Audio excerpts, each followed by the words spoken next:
ساڵتان لەبێت بینەرانی کوردسات نیوز لە ئەڵلقەی ئەم شەوی پانۆراما بە ئێوەی بەڕێز گەیشتینەوە. 45 ساڵ تێپەڕێ بەسەر دامەزراندنی یەکێتی نیشتیمانی کوردستاندا. لە ماوەی 45 ساڵی ڕابردوودا یەکێتی نیشتیمانی کوردستان لە خەباتی شاخ و شار و داهێنان و دیموکراسیدا پێشەنگ بوو. ئەم خەباتە دیارە بە شۆڕژگێڕێتی سەرۆک مام جەلال و هاوڕێکانی و ئەندامانی دیکەی یەکێتی نیشتیمانی کوردستان لە ماوەی 45 ساڵی تەمەنیدا بەرەو پێشکەوتن و سەرکەوتن و لووتکە ڕۆیی. یەکێتی نیشتیمانی کوردستان لە دوای نوێبوونەوە لە دوای کۆنگرە خەباتیشی دیکەی شارستانی و دیموکراسی و سەرکەوتنانی دەست پێ کردووە. یەکێتی نیشتیمانی کوردستان لە یادی 45 ساڵەیدا خۆی نوێ کردوێتەوە. چۆن ئەتوانێت یەکێتی نیشتیمانی کوردستان لە دوای یادکردنەوەی 45 ساڵی تەمەنی جارێکی دیکە لە خەباتی سیاسی و شارستانی و دیموکراسی و ئازادیدا بۆ میلەتی کورد خەبات بکاتەوە. سەرکردایەتی نوێی یەکێتی و خوێنی تازەی یەکێتی جارێکی دیکە درێژە پێدەری ئەو 45 ساڵ خەباتی ڕابردووە بن کە هەمووی پڕسەرکەوتن و تێکۆشان و هەندێک جاریش شکستی تێدا بووە. یەکێتی نیشتیمانی کوردستان لە داهاتوودا بڕیارەکانی چۆنە بن بۆ ناوخۆ بۆ هەرێمایەتی بۆ پەیوەندی جیهانیەکانی. یەکێتی نیشتیمانی کوردستان و ئەم سەرکردایەتی نوێی یەکێتی چۆن ئەتوانن خزمەت بکەن لە سەرەتا بە نەوەکانی یەکێتی بە ئەندامانی یەکێتی بە خانەوادەی شەهیدان بە خانەوادە و کەسوکاری ئەنفالکراوان و زیندانیانی سیاسی. دوجار یەکێتی نیشتیمانی کوردستان بیرمان نەچێت حیزبێکە بۆ هەموو هەرێمی کوردستانە، حیزبێکە لە بەغدا خەبات درێژە پێدا، حیزبێکە لە هەرێمایەتیە قورسایی خۆی هەیە، لەلایەن زلهێزەکانی جیهان قورسایەتی خۆی هەیە. دوجار یەکێتی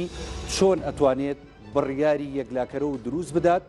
لەلایەن سەرکردایەتی نوێیەکەی و ئەندامانە نوێیەکانی کە لە ئێستادا خەباتەکەن بۆ یەکێتی پێ بنێتە ئەو قۆناغەنوێی کە هەمووان چاوەڕوانی لێەکەن. ئێمە ئەم شەو گفتوگۆکەین لە پانۆراما بە میوانداری میوانە بەڕێزەکانم کە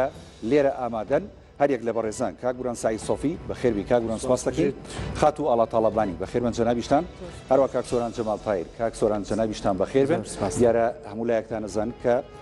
هەر ئەم سێ بەڕێزە ئەندامانی سەرکردایەتی یەکێتی نیشتیمانی کوردستان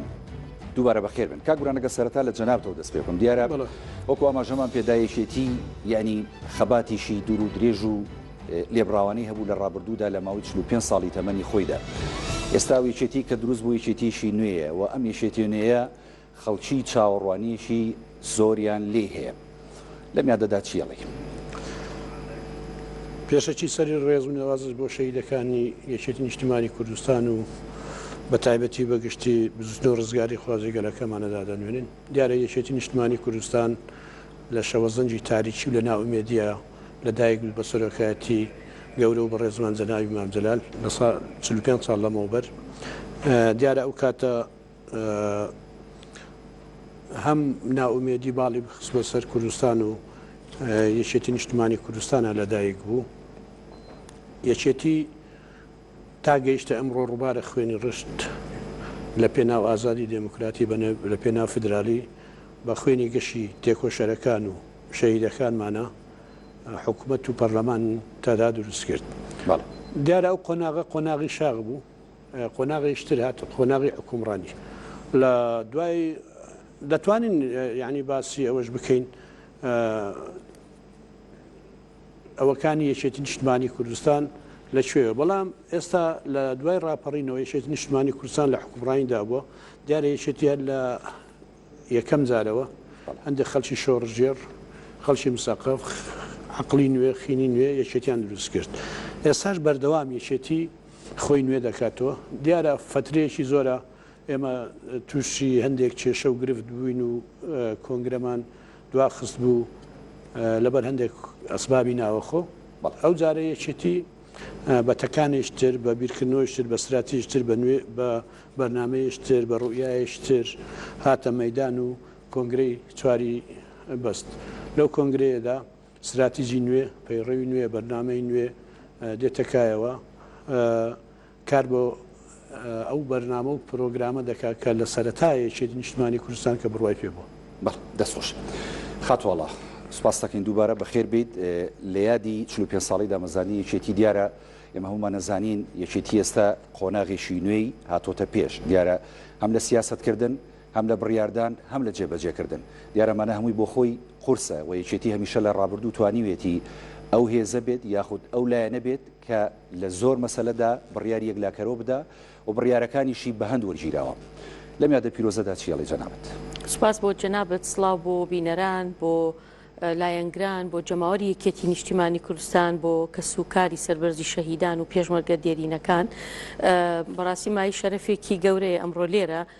لە حەزوری دوو برای بەڕێزم ڕاوەستم چکەمە هەر خۆی بۆ خۆی وەڵامدانەوەیە بۆ زۆر پرسیار یەکێتی نوێ بۆتەوە بەڵام نوێبوونەوە بە بەرنامە بە استراتیژ بەڵام بە هەمان قارەمان و شۆڕژگێڕەکان ئەمڕۆ من لە نێوان دوو بنەماڵەی دوو تەواوکەری سیاست و ڕێبازی دوو بنەماڵی شەهیدی دیاری یەکێتی نیشتیمانی کوردستانە وەستم کە شەهیدی سەرکردە سەرداری سەعید سۆفی یعنی هەولێر و مامۆستا جەمال تاهیر سلێمانی ئەمە خۆی بۆ خۆی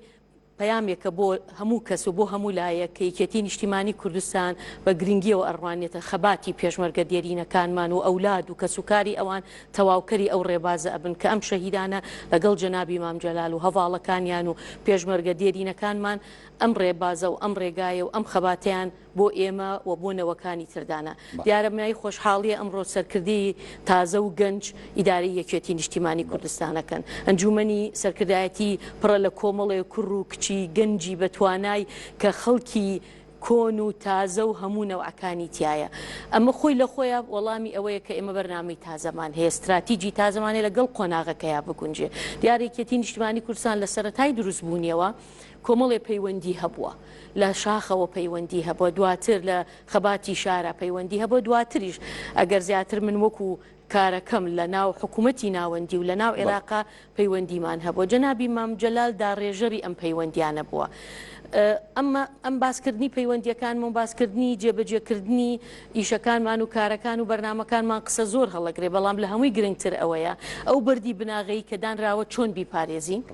چۆن استراتیژ و بەرنامەی تازەی بۆ دانرێن بە فکری تازە بەبوونی ئەمنەوە و خوێنە تازی کە ئێستا لە ناو یەکێتی نیشتیمانی کوردستان هەیە کە لەگەڵ قۆناغی ئێستا بگونجێ بۆ عێراق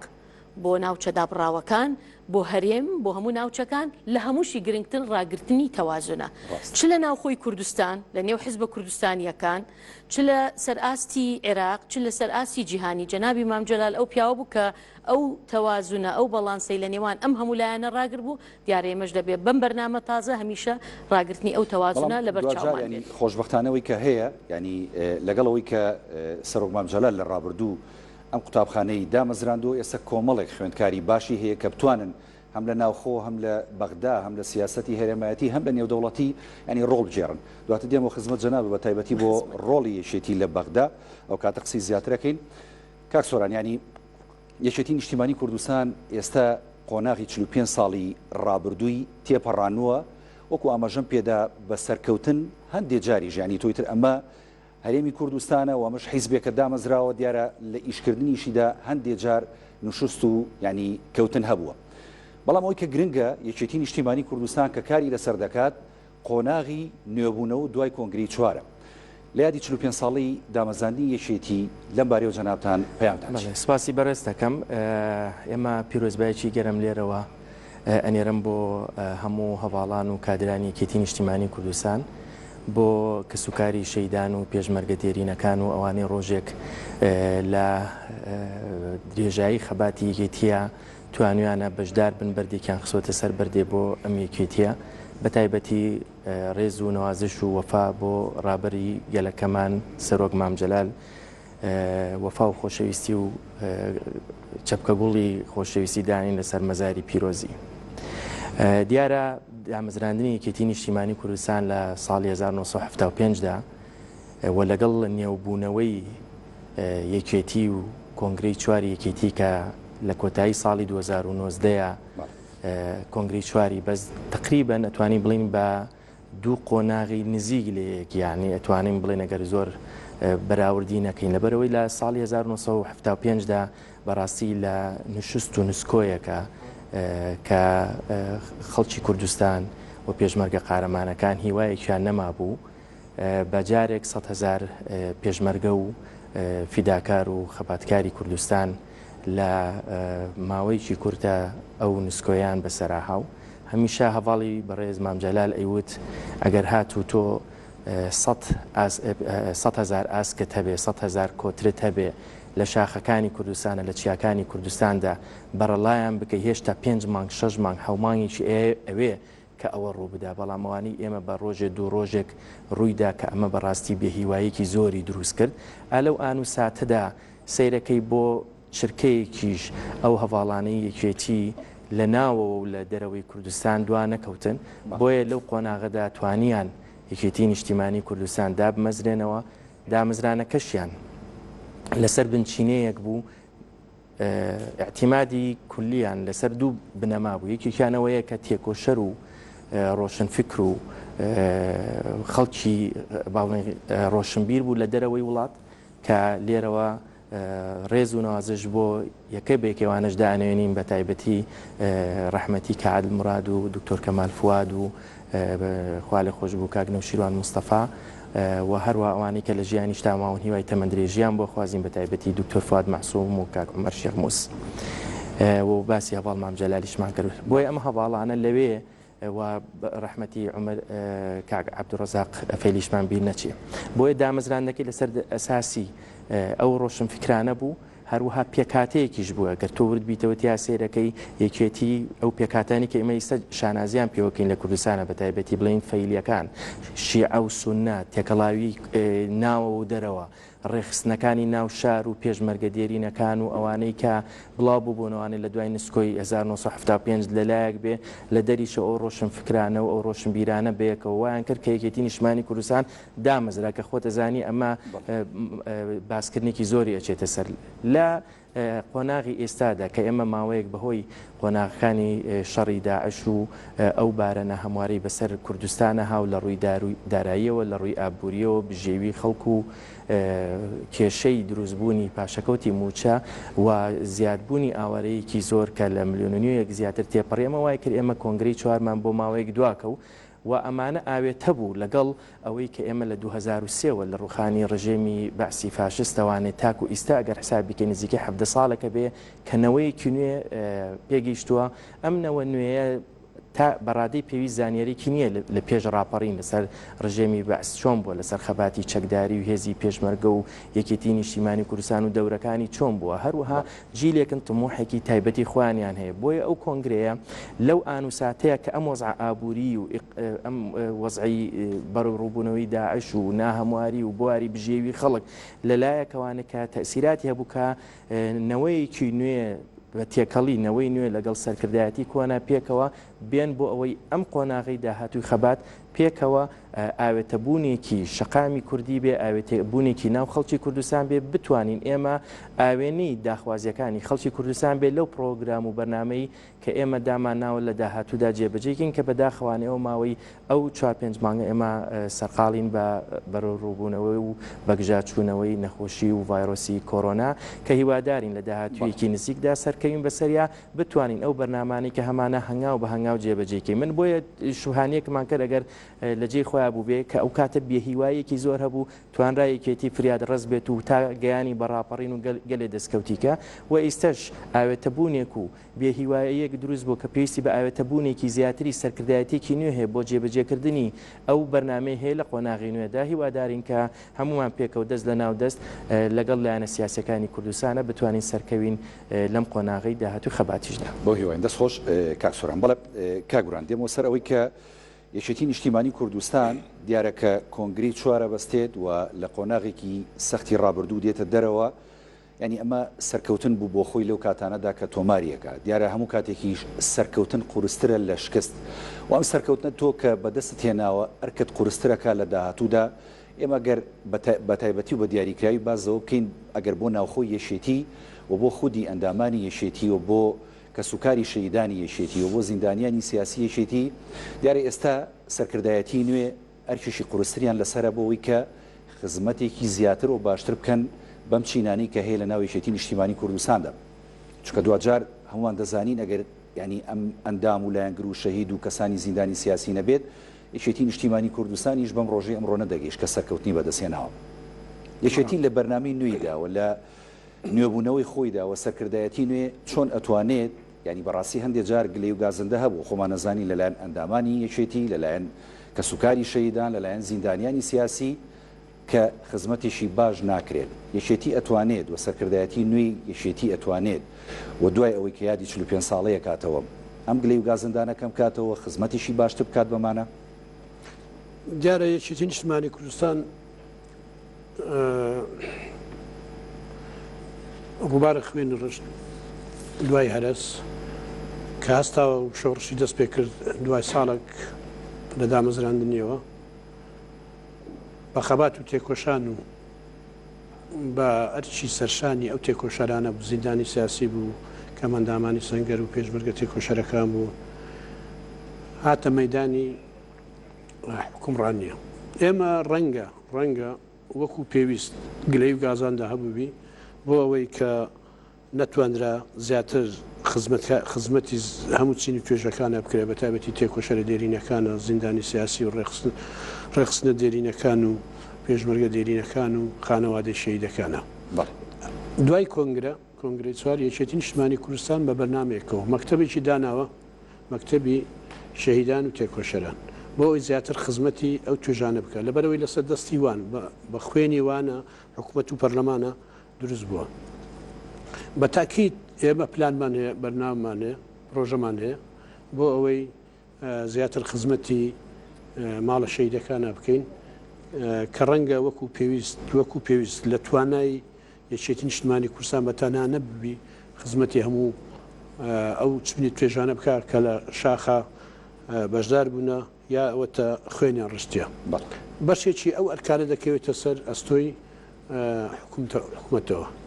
بەشەکەی تریشی یەکێتی ئەوەی لای خۆیە بە تاکید قسووری نەکردە و ناشیکە بەڵام ئەو جارە بە بەرنامەیەکی نوێ بە پرۆژەیەکی نوێ بتوانین ئیمتیازات و حقوقی ئەو کەسوکاری شەهیدەکان لەسەر مەسەلەی ئەرزە مەسەلەی خانووەوی بەریان نەکەوتووە ئەو تێکۆشەرانەی کە خانشین نەکراون ئەوە کەن ئەندامانی سەنگەر کە وەکو پێویست خزمەت دەکراون بە تاکید ئێمە بە بەرنامەیە کە هەیتمان و بە پرۆژەیەکی دەوڵەمەندەوە دەینە مەیدان بۆ ئەوەی دوای ئەوە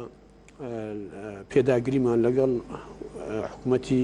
هەرێمە لەگەر وەزارەتی شەهیدانە بۆ ئەوەی زیاتر خزمەتی کەسوکارانە بکەین. دەستخۆش خاتوەڵا یەکێتی نیشتیمانی کوردستان وەکو جەنابەت لە قسەکانی ڕابردوودا ئاماژەت پێدا لەسەر دەستی سەرۆک مام جەلال و هەڤاڵەکانی ینی بەردی بناغەیەکی باشیان دانا بۆ بەڕێوەبردننی ئەم حیزبە چ لە نێوخۆی هەرێمی کوردستان و چ لە عێراق و چ لە هەرێمایەتی و لە جیهانیشدا. دیارە ئێستا ئێوەی تێکۆشەرانی نوێی یەکێتی نیشتیمانی کوردستان و لە ڕابردووش کە هەر ینی لە خەباتەکەدا بوون و ینی پێشڕەویتان کردو بۆ سەرکردایەتیکردنی بردنە پێشەوەی دۆزی کورد لە یان درێخیتان نەکردووە. منەوێ باس لە بەغدا بکەین. یەکێتی نیشتیمانی کوردستان لە ئێستا و لە داهاتوودا چۆن ئەتوانێت پەیوەندی استراتیژیەکانی خۆی لەگەڵ بەغدا ڕێک بخاتەوە کە هەندێک جار ئەم پەیوەندیانە لە سەردەمانی سەرۆک مام جەلال ڕەحمەتی لێبێت ینی لە لووتکەدا بووە بەڵام هەندێک جاریش ینی بینیمانە یەکێتی نیشتیمانی کوردستان لەم پەیوەندیانی پاشەکشەی کردووە کاتێک کە پاشەکشاکات ینی بەرژەوەندەکانی هەرێمی کوردستانەکەوێتە مەترسیەوە. ئێوە لە بەغدا چی ئەکەن و بە تایبەتی سەرکردایەتی نوێی یەکێتی و ینی هاوسەرۆکانی نوێی یەکێتی بۆ ئەم باسە چیان کردویانی؟ من سپاس دەکەم بۆ پرسیارە و لە قسێکی جەنابی مام خۆیەوە دەست پێکەم کە هەمیشە کۆبنەوەی لەگەڵمان بکردا چ کۆبنەوەکو پەرلەمانتار چ وەکو سەرکردایەتی چ بجاری وا بوو کۆبنەی تایبەتیە کرد لەسەر ئێمە بۆ لە بەغداین کە خۆیەوە دەستی پێکرد ئەیوت من خۆم وەکو مام جەلال بۆیە لە بەغدام بۆی بەغدا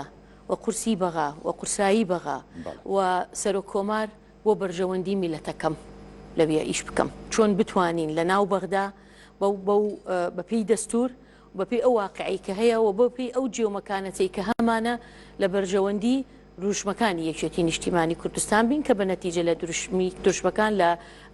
ئامانجی یەکێتیە بۆ خزمەتکردنی کۆمەڵانی خەڵکی کوردستان. کاتێک ئێمە باس لە ئاشتیەکەین یەکێک لە دروشمەکانی یەکێتیە یەکێتی نیشتیمانی کوردستان هەڵگری ئەم ئاشتیە بوو و ئەمەی دووپات کردەوە جەنابی مامجەلال لە کارکردنی چەند ساڵی لە بەغدایە لە نێوان هەموو پێکاتەکان کاتێک جەنابی مامجەلال بە سەمامی ئەمان لەلایەن مەرجەعی سیستانی وەسفەکرێ کاتێک شیعە و سونە خراپترین پەیوەندیان لە بینە ڕەنگە ئەو کاتە و ئێستش ئێمەمانان تووشی تانابین کە بۆ ئێمە لە بەغداین یا بۆ ناوگیری شیعە و سوناکەن یا بۆ لە شیعە و سونە نزیکە بینەوە ئەمە مەدرسەکەی مامجەلالە کە جەناب دەڵێ ئێمە خوێندکارەکەین لەبەرەوەی ئێمە لەوێەوە خزمەت بە مەسەلەی نەتەوایەتیەکەمانەکەین هیچ کاتێک ئیشکردن لە بەغا نەمەسەلەتەواتەکان لە لەبیر جەنابی مامجەلال بردبەوە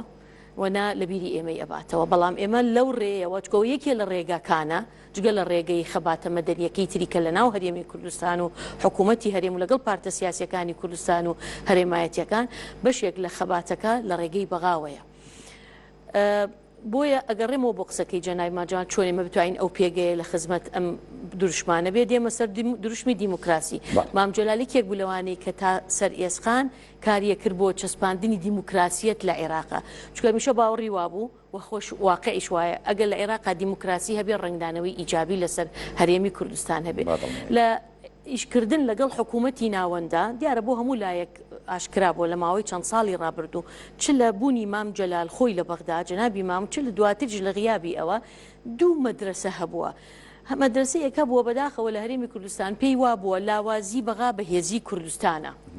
پێچوانەکەی خۆی ڕاست بە تەکید وایە و پێی هەندێک پێیان وا بووە گەر بەغدا بەغدایەکی دیموکراسی بەهێز بێ ئەمە ڕنگدانەوەی ئیجابی لە هەرێمی کوردستانە بێت جەنابی مامجەلال خاوەنی ئەم بیرۆکەیە و ئەو لەگەڵ ئەو مەدرسەیە کە ئێمە ئەبێ لەگەڵ بەغدایەکی دیموکراس بین بەشێک بین لەوەی عێراقێکی دیموکراس بێ و تەنها داوای مافەکانی خۆمان نەکەین جەنابی مامجەلال بوو داوای مافی تورکمان مەسیحی پێکاتەکانی تر فەیلیەکان یەزیدیەکان داکۆکی لە هەمویانەکە جگەل لەوە لە بیرمان نەچێت ئێمە کاتێک باسی پەیوەندی لە بەغاکەین دیارە سێ چوار ڕێگە هەیە بۆی پەیوەندیەکانمان لە بەغدا تەحدیداً گەر باسی بەغاکەین چکە مناڵین هەموو عێراق بڕێ کە وتمان عێراق ناوچە دابڕاوەکان پەیوەندی خۆی هەیە کاڵین بەغدا پەیوەندی حکومیمان هەیە چۆن بتوانین پێگەی یەکێتی لە ناو حکوومەتی ناوەندی پێگەیەکی بەهێز بێ کاریگەری ئیجابیمان هەبێت کە لەوەی حکوومەتەکە حکوومەتی کێک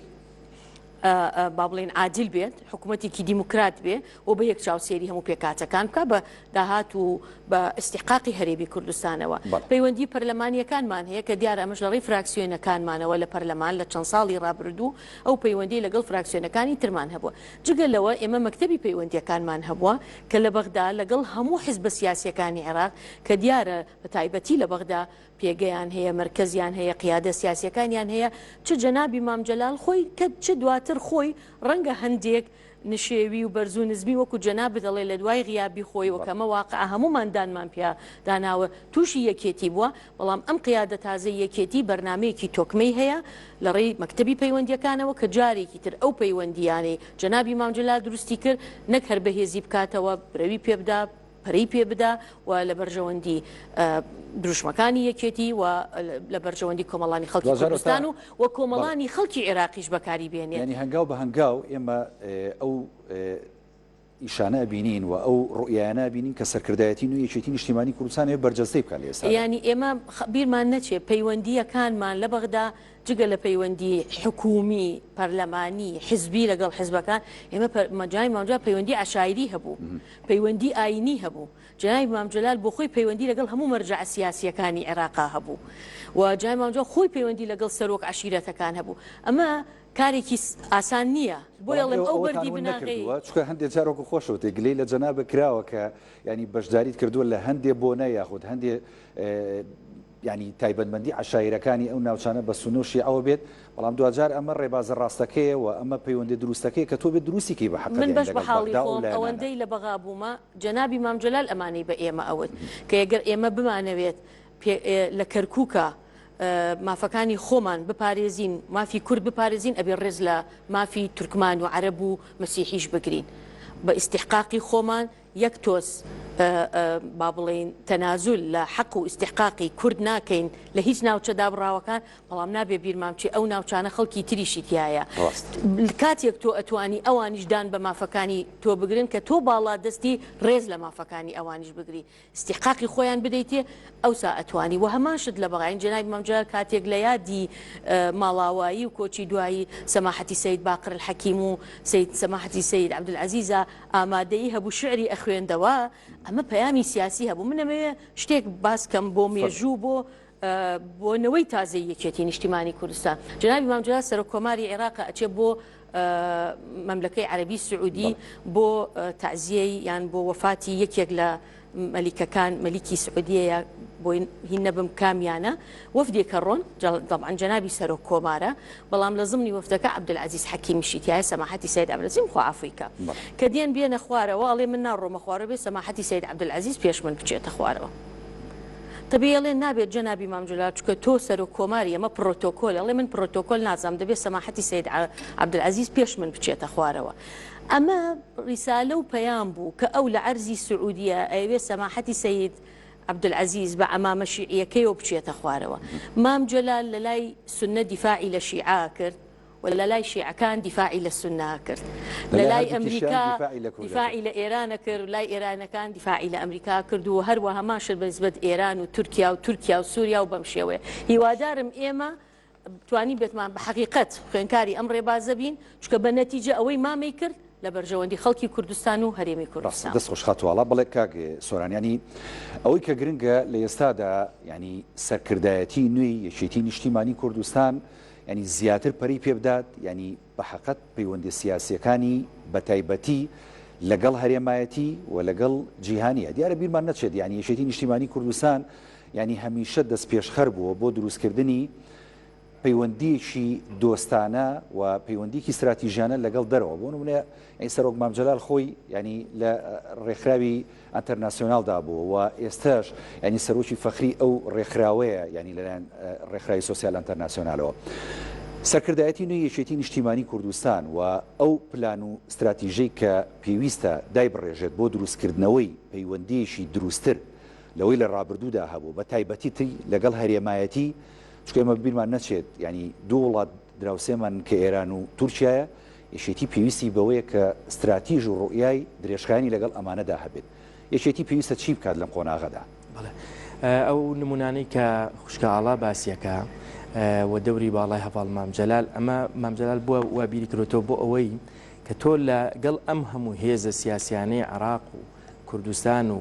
لەگەڵ وڵاتانی ئیقلیمی و جیهانیە پەیوەندیکی باشت هەبوو کەواتە ئەتوانی ئیطمئینانێکی باش دروست بکەی. ئەمانە هەمووی لەبەر سەبەب یاخو هۆکارێکی سەرەکیە کە ئەویش پاراستنی دۆزی کووردە بەرەو پێشبردنێتی و دروستکردنی لۆبیەکە لە ئاستی جیهانی و ناوخۆییە. کەواتە ئێمەمانانیش کە لەسەر ڕێچکەی مام بەردەوامی ئەدەین ئەبێ ئێمە ئەو ئیطمئینانە هەم لە کوردستان و لە عێراق و ناوچەکە دروست بکەین و بەرامبەر بە وڵاتانی کەش هەمان بەرنامەمان هەبێ. ئێمە لە سەردەمی دامزرانی یەکێتیەوە تۆ سیر بکە لەو کاتەیە هەواڵی بەڕێز مامجلال پەیوەندیەکانی لە وڵاتانی عەرەبیەوە دەست پێ بکە لە دیمەشقەوانێکە لەو کاتەیە هێزێک کە تازە دامزرابێ حافظ ئەسەد حسابێکی زۆر بۆ ئەو هێزە بکە و بە تایبەتی بۆ جەنابی مامجلال و هاوڕەکانی لەوێ. پاشانیش ئەوە پەیوەندیە بەردەوام بێ لەگەڵ تەجەموعی عێراقی لەو کاتەیە کە هێزە نهێنیەکانی یاخود ئەوانەی کە ئاوارە بوون و لە دەرەوەی عێراقا خەباتیانە کرد ئەندام بوو بێ لەوێ. لەو کاتەوانێ تۆ بەرنامە دابنی بۆی پەیوەندیەکانت لەگەڵیا باش بێ. لە هەمان کاتە لە 2 ساڵی یەکەمی دامزرانی یەکێتی نیشتیمانی کوردستانە چەندین دیداری نافەرمی هەبووە بە تایبەتی تێکەڵاوکردنە لەلایەک لەگەڵ سۆڤێتە هەیبووە لەلایەک لەگەڵ ئەمریکا هەیبووە لە خوالی خۆشببوو معەمەر قەزافی کە ئەو باوەڕێکی گەورەی بە مەسەلەی کورد هەبووە. ینی ئەوە نەبوو تەنها تۆ کەسێکە یا سەرۆکی وڵاتێکە هاوکاری ئەکا بۆ ئەوەی قۆناغێ تێپەڕێنی بۆیە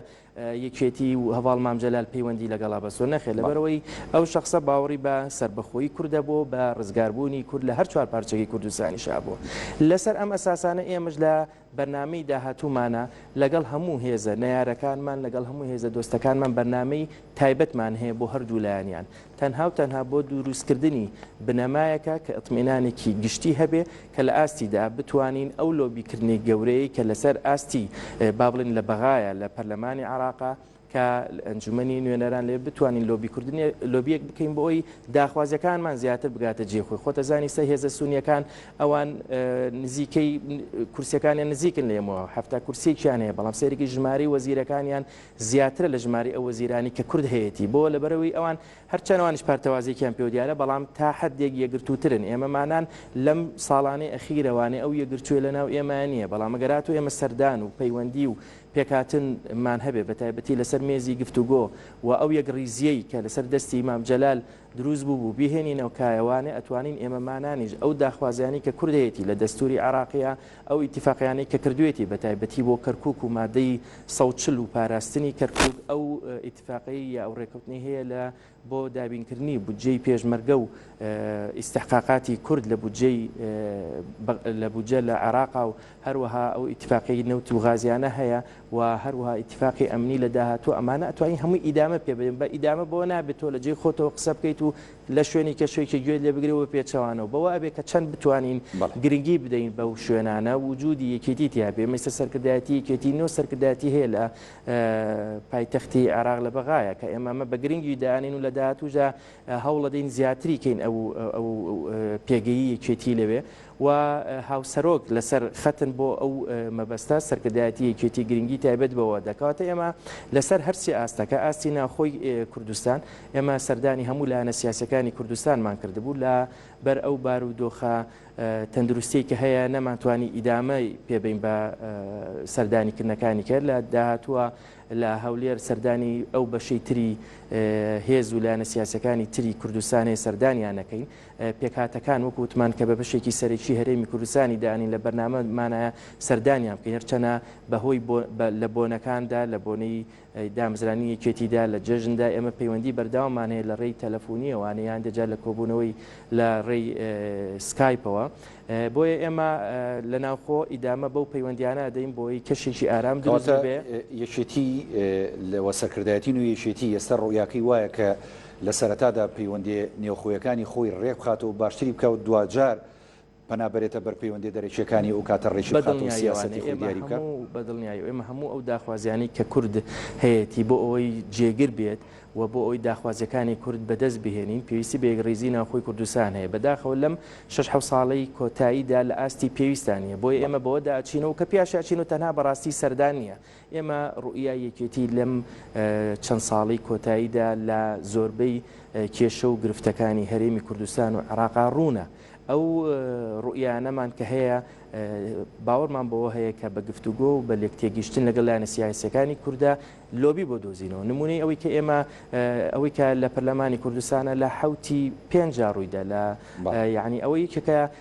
لەو هۆکارانی کێگەڕیزی کوردی تێگا سیرەکەی 6 لایەنی سیاسی داخوازیەکیانەیە هاتوونەتە دەرەوانێ لەبەر ئەوەی یەکێ لە بنەما سەرەکیەکانی یا پێگە سەرەکیەکانی دیموکراسی لەکەدارەکەی لە هەرێمی کوردستانە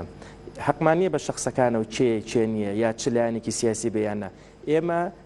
6 لایەنی سیاسی بیر و بۆچوون و باوەڕێکیان هەیە کە پیان باشە پەرلەمانی کوردستان بۆ ئەوەی شکۆی بۆ بگەڕێتەوانێت بە شێوەیەک بیر بکەنەوە ئێمە لەگەڵەوەیان بەدانیشتن لە نێوان خۆمانە بتوانین ئەو شکۆیە بۆ پەرلەمانی کوردستان بگەڕێن ئێمە تەنها مەبەستمان لە سەردانەکان سەردانی ئەوە نییە بۆ بەردەمی ڕاگەاندنەکان بێ بەڵکو ئەوەیە کە ئێمە ئەمانەوە ڕوئیایی یەکێتی و لایەنە سیاسیەکان کۆ بکرێتەوە بتوانین یەکڕیزیەکی کوردی دروستکەین کە ئەمەمان دروست کرد ئەتوانین لە بەغداش ئەو پێگەی کە کورد هەیە بۆ جاران ئاخر حەزەکەم بزانی کە ئێمە لە دوای 2023 پێگەی کورد لەوێ زۆر بەهێز بوو یەکڕیزیەکی زۆر هەبوو دەستوری عێراقی کە نووسرایەوانێ بەشێکی زۆری خاڵ و پیتەکانی دەست و مەچەکی کوردی پێوە دیار بوو لەسەر دەستی ئەو هەواڵانەی کە لەوێ لە ئەنجومەنی نوێنەران بوون ئێمە بەڕاستی ئەگەر ئێمە هێشتا بمانێ بجارە بگەڕینەوە ئەو دۆخە ئەنجە لە دوای ئەوەشەوە ئیدامەی پێ بدەین و لەسەر ئاستی جیهانیشدا ئێمە پەیوەندێکی زۆر باشمان هەیە ئێمە هەروەکو لە هەردوو ڕێکخراوی جیهانی کە سۆسیالیزم ئینتەرناسیۆناڵە و جەنابی مەبجەلال سەرۆکی فەخری ئەوێ بووە و هەروەها لە پرۆگرسیڤ ئەلایەنسی هاوپەیمانی پێشکەوتون خواز ئێمە ئەندامین کە ئەمە ڕێکخراوی سۆسیالیست و چەپەکان و سۆسیال دیموکراتەکانی هەموو جیهانن لە 150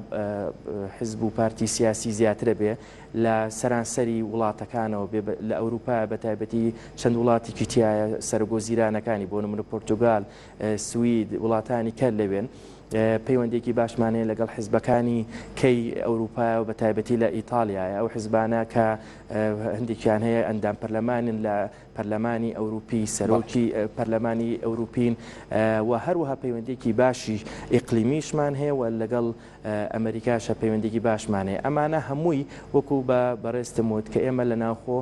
خوازیاری ئەوەین پەیوەندیەکی دروستە بێت لە دەریشەوە بۆ دابینکردن و بۆ بەدیهێنانی داخوازیەکانی کورد ئیدامە بەو پەیوەندیانەمانادەین کە بناغەیەکی پتە و باشمان هەیە لەسەر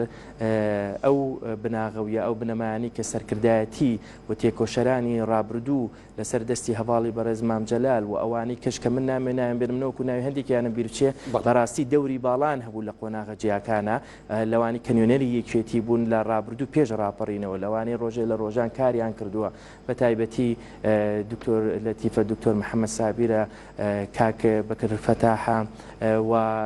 ئەحمەد بابەنیە هەموو ئەو هەواڵانەی کە ئیستا لە سەفارەت و نوێنرایەتیەکان کارەکەن ئەوانە لە ڕۆژگارێکە خەباتی پێشمەرگایەتی و دیبلۆماسیان کردبوو بە یەک بۆ ئەوەی بتوانین چەند پێگەی یەکێتی و پەیوەندی یەکێتی لەگەڵ ئەو هێز و لایەنە سیاسیانە پتە بکەن بۆ بەدیهێنانی ئاوەتەکانی گەلەکەمان. دەست خۆش کاک سۆران. بەڵێ کاگورم یەکێتی نیشتیمانی کوردستان و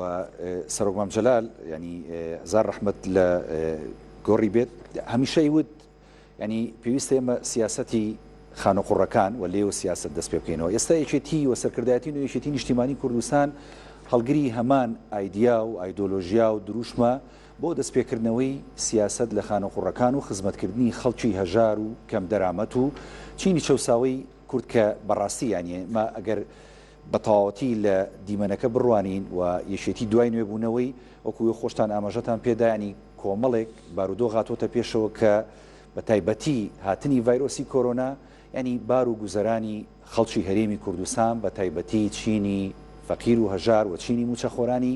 بە تەواوەتی قورس کرد یاخود ژیانی ئەمانی هەندێکی وەستان. یەکێتی بینیمان لەم سەروبەندەشدا و سەرکردایەتی نوێ یەکێتی توانی هەندێک هەڵوێستی جددی ببینێ بۆی کە خزمەتی زیاتر بەمانە بکات. یەکێتی ئێوە لە داهاتوو چۆن خزمەت بکە بە کۆمەڵانی خەڵکی کوردستان بە بێ جیاوازی بۆی کە هاوسەنگی لە نێوان چینی فەقیر و چینی دەوڵەمەنددا ڕابگرێ بەڕاست. دیارە یەکێتی نیشتیمانی کوردستان لە ناو هەناوی کۆمەڵگەی خۆی ناو جەماوە ڕەشقوتەکە دروست بووە بێ پشتیوانی هیچ دەوڵەتەکانی قلیبی بەڵکە بە دژایەتیکردنیانەوە بەڵام جاری شۆڕشیدا. دیارە لە شاخەوە یەکێتی نیشتیمانی کوردستان پشتبەستن بە جەماوەری خۆی ڕەشڕوتەکە تا گەیاندێتە قۆناغی ڕاپەڕینە. بەتاکید یەکێتی نیشتیمانی کوردستان ئەو دروشمی خانوە قوڕەکان خزمەتکردنی کۆمەڵانی خەڵک بە هەموو چوونی توێژەکانەوە بە ماڵە شەهیدەکانە بە پێشمەگەدینەکانە بە کەمەندامانی سەنگەرە بە هەموو چوونی توێژەکانی تر بۆ ئەوەی تاکو بتانی ژیانێکی ئاسوودە فەرەهەم بکە. ئەوەش بە تاکید یەکێتی دەبی چۆن لە ڕابردووە بڕوای بە خانوە قوڕەکان بە خزمەتکاری خەڵکی ڕەش و ڕوودبی ئێستاش بەردەوام ئەوە دەکات. ئەو سەرکردایەتی نوێ بە تایبەتی زیاتر قەناعەتیان وایە زیاتر ئەو دروشمانەی کە یەکێتی نیشتیمانی کوردستان هەڵی گرت بوو زیاتر جێبەجێ بکەن بچن ناو قوڵای خەڵکەوە بۆ ئەوەی خەڵکی ناڕازی ئەوانەی گلەی و گازاندیان هەبووە بێنەوە ئەوانەی لە ڕابردووە عاجز بوونە نیگەران بوونە بتوانین ئاشتیان بکەینەوە. توانیتانەوە ئێستا بەنیازنەوە بکەن کردوتان بەرنامە هەیە هەموو ئاش بکرێنەوە بەڵام بەخۆ دەزانی یعنی ئێستا لەو وەزعی لەو تەوقیتە نەخۆشی کۆرۆنا و مەوزوعی لە ڕووی اقتصادیەوە لەگە عێراقا سعری نەوت موچە تۆزێک ینی ڕەنگە پشی درێژێکی بوێ ڕاست بەڵام ئێمە هەرچی جوهدی خۆمانە سەرفەکەین بە تایبەتیژەوە خوشی گەورەمان ئاڵاخان دەوری کاریگەرە بینی لە بەغدا بۆ ئەو مۆزوعانە بۆ ئەوەی ئەو موچە و ئستەقاقاتی کۆمەڵانی خەڵکی کوردستان لەوێەوە دابین بکەن بۆ ئەوەی میلەتەکەمان تۆزێک بە حاڵێکی باشتر بژی لەو ژیانێکەتی. بەڵێ دەستخۆش کاک بورهان خاتۆ ئاڵا خوشکی گەورەمان کە لە بەغدا هەمیشە تۆ هەوڵە دەیت و دیارەوەکو خۆدا ماژەت پێدا هەمووتان خوێندکاری ڕێبازە پیرۆزەکەی سەرۆک مامجەلالن و بێگومان دەبێ ئەم خەباتە بەردەوام بێت. یەکێتی نیشتیمانی کوردستان و ئێوەی سەرکردایەتی نوێ و هاوسەرۆکانی یەکێتی نیشتیمانی کوردستان بینیمان ینی پەیوەندیشی باشیان لە دوای کۆنگرە لەگەڵ بەغدا دروست کردەوە. دیارە ئەم پەیوەندیانە ئەساسی هەبووە و ئێوە هەواڵانی دیکەشتان ڕۆڵتان هەبووە تایدا. یەکێتی پێویستە لە بەغدا ینی بە دیاریکراوی چۆن مامەڵە بکە لەگەڵ سەرجەم لایەنە سیاسیەکان. ئاخۆ یەکێتی پێویستە تەنها پشتی لایەنێک بگرێت لە بەرامبەر لایەنێکی دیکە یاخود نەخێر پێویستە ئەو هاوسەنگی کە هەیە یەکێتی ڕاستی بکاتەوە ڕای بگرێ وی کۆ دوجار مافی خەڵکی کوردستان لە ڕێگەی ئێوە و لە ڕێگەی یەکێتی نیشتیمانی کوردستان و ئەو لایەنانی دیکە کە لە خەباتدان لە بەغدا بسەندرێت. یەکێتی نیشتیمانی کوردستان هەر لە سەرەتاوە لە بوونی جەنابی مامجەلال لە بەغا لە نووسینەوەی دەستور وەکو هەواڵمان بەڕێزمان کاکە سۆران ئاماژەی پێکرد کە حزوری هەبووە و خۆی دەستی هەبووە لە نووسینەوەی زۆر لەو فەقەرانەی دەستور تاکیدمان لەوە کردوێتەوە کە بەغا عمقێکی استراتیجی مهمە بۆ هەرێمی کوردستان. دیارە خەڵکێک هەبوو ماوەیەک دژی ئەم تەوەرە و دژی ئەم ڕەوتە قسەیانکە ئێستا هەمویان گەڕاونەتەوە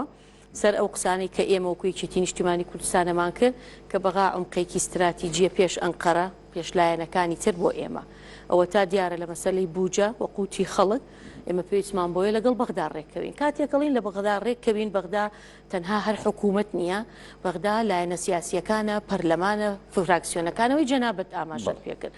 لە ماوەی ڕابردوو ئەوەندەی توانرا بێت چ لە خولەکانی پێشووتر چه هەواڵان لەم خولە لە ئەنجومەنی نوێنەرانی عێراق فراکسیۆنی یەکێتی هەوڵی جددیان داوە بەڕاستی کە بتوانن باشترین پەیوەندیان لەگەڵ هەموو لایەنەکان هەبێ. بەڵام ئەم پەیوەندیە پەرلەمانیە لەگەڵ حکومی و حزبیە یەک تەواوکەری یەکە ولا شوێنێکیش بۆ شوێنێک فەرقەکە. بۆ نمونە ئێمە پێویستمان بۆیە لە ناو پەرلەمانی عێراق و پێویستمان بەوەیە لە ناو عێراق بەگشتی وەک با بڵین لە بەغدا کە قیادەی سیاسی باڵای هەموو حیزبەکانی لێە باشترین پەیوەندیمان لەگەڵ هەموو لایەکە بێ و تەوازونمان هەبێ نەچینە جەبهەیەک دژی جەبهەیەکی تر یان بەڕاوشکاوی تر قسە بکەم لە ماوەی ڕابردوو بەگەر باسی واقعی ئێستا بکەین لە پەرلەمانی عێراق و لە ناو پرۆسەی سیاسی لە حکوومەتی عادل عەبدولحەمیدی جەبهەی بینا و جەبهەی ئیسلاح هەبوو. دیارە ئاگادارن یەکێتی نەچووە ئەم جەبهە و نەچووە هیچ ئەو جەبهەی تر لە ناوڕاست بوو ئەمە سیاسەتێکی دروست بوو بەڵام پەیوەندی باشی لەگەڵ هەردوو لایەن هەبوو. ئێستا پێویستە ئەم پەیوەندیە لەگەڵ هەردوو لایەن پرە و یعنی پەرە پێ بدا لە کاتێکە ئەو دوو جەبهەیەش وەکو خۆی نەماوە و لە ماوەی داهاتوو جەبهەیەکی تازە دروستە بێت. ئەبێ یەکێتی نیشتیمانی کوردستان بزانێ لەکوێی ئەم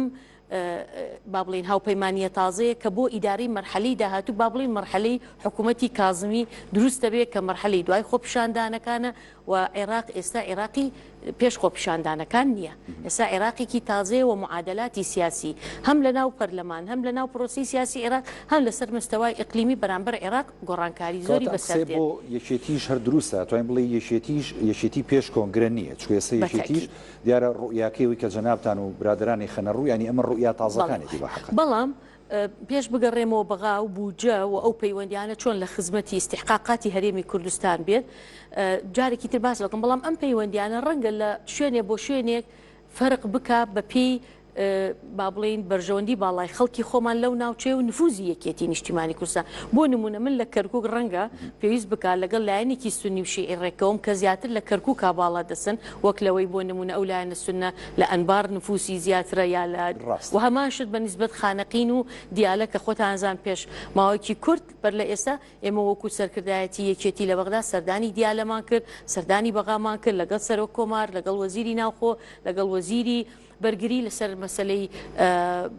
تونند و تیژی و ئەو ناحەقی بەرامبەر ئێمە ئەکرێەوە نەبوونی هەماهەنگی لەگەڵ هێزی پێشمەرگە لە ناوچەیە دیالە قسەمان کرد کە ئەمە دیارە بەرنمەیە بۆ کەرکووک و ناوچەکانی تر ئەگەڕێمەوە ناو بەغا بڵێمە بێ باشترین پەیوەندیمان بێت چکە ئێمە بۆ تێپەڕاندنی هەر یاسایەک هەر بڕیارێک کە لە بەرژەوەندی خەڵکی کوردستان بێ پێویستیمان بە هەموو لایەنە سیاسیەکانی عێراقیە ئەبێ باشترین پەیوەندیمانەوە دیارە پەیوەندیەکانیش پێویستی بە پەیوەندی هاوتەریب هەیە چەند ئێمە هەنگاوێکە چینە پێشەوە ئەبێ ئەوانیش هەنگاوێک بێنە پێشەوە و ئەمە لە ڕێی نەک هەماهەنگیە لە تێپەڕاندنی یاساکان چەند بۆ نمونە ئێمەش لە ناو پەرلەمانە لایەنی سونە یا لایەنی شیعە پێویستیەکە هەماهەنگ بین لەگەڵ یانە بۆ تێپەڕاندنی یاسایە کە لە بەرژەوەندی ئەو پێکاتەیە دەبێ هەماهەنگیان بین لە ینی ساڵەکانی پێشووتریش و ئێستاش ینی بەڕاستی فراکسیۆنی یەکێتی توانیوێتی ئەو سیاسەتە لە ناو پەرلەمانی عێراق جێبەجێ بکە و ئەبێ باشتریشی بکە بیرمان نەچێ نمونەیەکی زیندوو پێشی ماوەیەک کاتێک ویسترا وەزیری داد وەزیرێک تێ بپەڕێ کە لە بەرژەوەند نەک لە بەرژەوەندی با بڵێن ئەوە نەبوو کە ئێمە وەکو سەرۆکایەتی یەکێتی نیشتیمانی کوردستان دەست نیشانمان کردبوو هەموو فراکسیۆنەکانی پەرلەمانی ئێران هاوسۆز و هاودەنگون لەگەڵ یەکێتی نیشتیمانی کوردستان من لە کۆبوونەوەی سەرکردایەتیش ئاماژەم پێکرد وتم ئێمە بێ ئەمە بقۆزینەوە بۆ هەنگاوێک بۆ مەرحەلەی داهاتوو چۆن ئەم فراکسیۆنانە هەماهەنگیان لەگەڵ یەکێتی کردو دەبێ ئێمەش هەماهەنگیان لەگەڵ کەین سپێنێ لە تێپەڕاندنی شتێک تایبەتە بە ئەنی ناکرێ ئێمە لە پەرلەمانی عێراق تەنها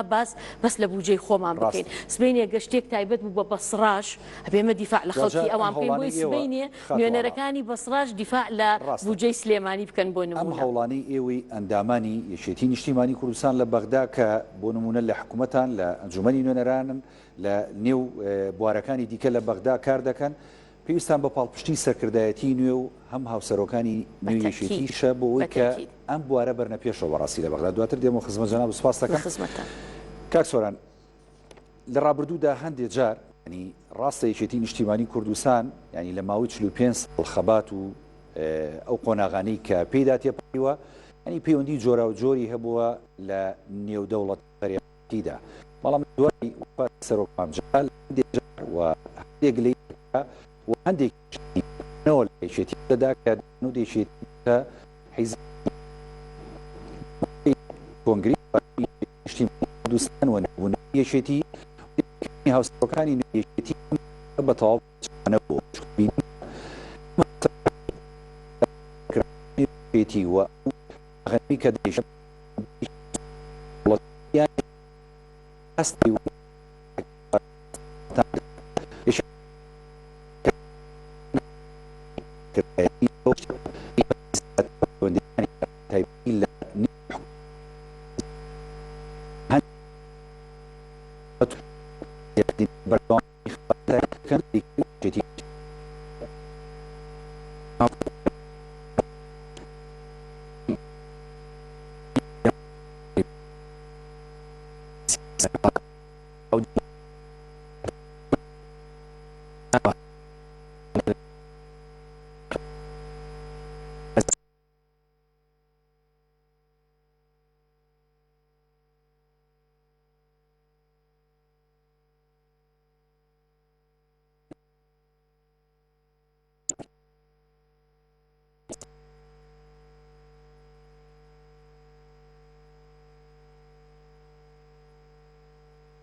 مەگەر هەواڵی هاوسەرۆکان پەیوەندێکی باشیان نەبێ لە بەغدا و لە شوێنەکانی کە ئەو پەیوەندیە دروست نابێت کە تۆ داوای متمانە بکەن و داوای پشگیری بکەن ئەمە لەلایەک وەکو بە عێراق باسکەین لە ئەو پەیوەندیانی کە هەمانە لەگەڵ وڵاتانی ئیقلیمی و تەنانەت لەگەڵ ئەمریکاشە وەفدی باڵاکانیان هەمیشە لە پەیوەندیەکی بەردەوامن لەگەڵ هەموو لایەنە سیاسەکان لەناو ئەوانەشە پێگەیەکی گەوریان بۆ یەکێتی نیشتیمانی کوردستان داناوە کە بەشدارن لە ڕێگەی سەفیر و قونسوڵەکانیانەوانێکە ئەم ماوەیە بەهۆی دیدارەوە کەمتر بووە بەڵام لە ڕێگەی تەلەفۆنیەوانێ بەردەوام پەیوەندێکی باشە بووە و لە بارودۆخی عێراق و کوردستان دائیمەن ئەو گفتوگۆ و بیڕڕایە گۆڕاوەتەوانێت کە بە خزمەتی مەسەلەی کورد بێ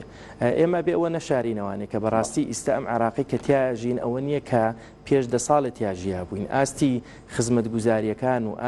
لە ئاستی پێویستانیە ئاستی ژیانی تەندروستی حزبایەتی لە ئاستێکی پێویستانیە و هەروە تەداخولێکی گەورەی ئیقلیمی لە عێراقا هەیە و ئەتوانی بڵێ زۆربەی ئیتلافە سیاسیەکان لە ئانوساتە ئەگۆڕێن و بە لایەکدا لا ئەدەن یعنی ئەمە قورسە وەکو جاران کە تۆ بیر بکەیتوانێت ئیتیفاقێکی استراتیژی یاخو پەیوەندیەکی بەردەوامت هەبێ وەکو خوشکە ئاڵاوتی کە ئەمە ئەبێ لەسەر بناغەی بەرژەوەندی هاوبەشی گەلی کورد بێ لەگەڵ ئەو لایەنانی کە تۆ پەیوەندیان لەگەڵا ئەبەستی لەسەر بەرژەوەندی هاوبەشی ئەو شارانە بێ کە تۆ لەگەڵ یانە ئەژیت لەگەڵ هەرێمی کوردستان لەگەڵ بەسرا لەگەڵ بەغدا لەگەڵ شارەکانی کەیە بۆیە ئێمە ئەبێ بە بەردەوام ئەم یەک ریزیەی خۆمان وەکو کورد بپارێزین بەیەکەوە بەشدار بین لە گفتوگۆکاندا و لەمانەشە ئەو پەیوەندی کە سەرکردایەتی یەکێتی و هاوسەرۆکانەتی دەورێکی باڵایە بێ بە زیندوو ڕاگرتنی ئەو پەیوەندیانەدا من سێ خولەکەمەوە خولەکتان بێن و دوای پامی خۆتان بڵێن فەرموو کاک سۆران دوای پامی من هەموو ئەوم نەگەیان بەڵام دڵنیاتانەکەینەوە کە یەکێتی تەنها با بڵین بەناو نیوە نەبووتەوانێت چکە ئێمە بەڕاستی تێکەڵەیەکین لە تێکۆشەرەکانی دێرین لە کەسوکاری شەهید و پێشمەرگە لە خاوەن شەهادە و بیر و باوەڕ و ئەوانەی کە بابلین شادی یعنی تێکەڵێکین لە ئاوێنەی شەقامی کوردین و بە هەمومانەوە بەرنمەیەکی نوێمان هەیە بۆ داهاتوو کە ئەو بەرنمەیە تەنها لە ناوانیە ئێمە بەرنمەیەکی گشتگیرمان هەیە بۆ چاکردنی وەزعی کوردستان بۆ چاکردنی پەیوەندیەکانمان لەگەڵ لایەنە سیاسیەکان بۆ بەستنی پەیوەندیەکی باش لەگەڵ لایەنە سیاسیەکانی عێراق و ئەم بەرنمەیە کۆتا ئامانجی دابینکردنی داخوازەکانی خەڵکی کوردستان و ژیانی خەڵک و خۆشوزاری بەڵێ خات و ئاڵا دوای پەیامی خۆت بڵێ لەمەوە یەخولە جارێکی تر ینی پیرۆزبایی لە هەموو جەماوەری یەکێتی نیشتیمانی کوردستان و کوردستانەکەم قۆناغێکی نوێ یەکێتی نیشتیمانیە بە وجودی بەڕێزان هاوسەرۆکی یەکێتی بەڕێزانی ئەنجومەنی سەرکردایەتی و هەموو کادیرە دڵسۆزەکان و جەماوەرەکەمان ئەم قۆناغە پێویستی بە یەکریزی هەیە بە تەبایی هەیە بە یەکریزی و تەبایی هەموو لایەنەکان هەیە منەوەی بەلای خۆمەوە زۆر گرنگە یەکێتی نیشتیمانی کوردستان گرنگێکی زۆری بە تەواوی چینەکانی کۆمەڵی کوردستان داوە چ لە ناو قیادەی یەکێتی چ لە دەرەوەی یەکێتی ژنان ڕۆڵی تایبەتیان هەیە گەنج و لاوان نەهەر لە قیادەکەمان لە هاوسەرۆک بەڵکو لە ناو ئەنجومەن و لە ناو دەستگاکانی تر ڕۆڵی تایبەتیان هەیە هیوادارم ئەم شێوە تازەیە ئەم نوێبوونەوەیە حقیقەتەن لە ماوەی داهاتوو تا کۆمەڵانی خەڵکی کوردستان تەنها گوێ لە قسەمان نەگرن بە چاوی خۆیان بیبینن کە لە ئەرزی واقعە هەنگاوەکانمان ببینن و بۆ من بەش بە حاڵی خۆم ئینشەڵا لە ناوچەدا بڕاوەکان بە تایبەتی لە کەرکووکە بەرنامەی باشەیە و ئینشەڵا ئومێدێکی زۆر هەیە بۆ کەرکووک و کەرکووکیەکان لە قۆناغی داهاتووە سەروەری و سەربەرزی بۆ کەرکووک و کەرکووکیەکان ئەگەڕێت. سپاس بۆ جەنابەت. بەڵێ کاک بورهان جەنابیش دوای پەیام فەرموو. پیرۆزبایی لە تەواوی جەماوەری خەڵکی کوردستان دەکەم بە تایبەتی کەسوکاری شەهید سەربەرزەکان پێشمەرگە دێرینەکان زیندانیانی سیاسی هەموو چنی توێژەکانی کۆمەلگا دیارێکێتی نیشتمانی کوردستان جاران نەکرد بە شکل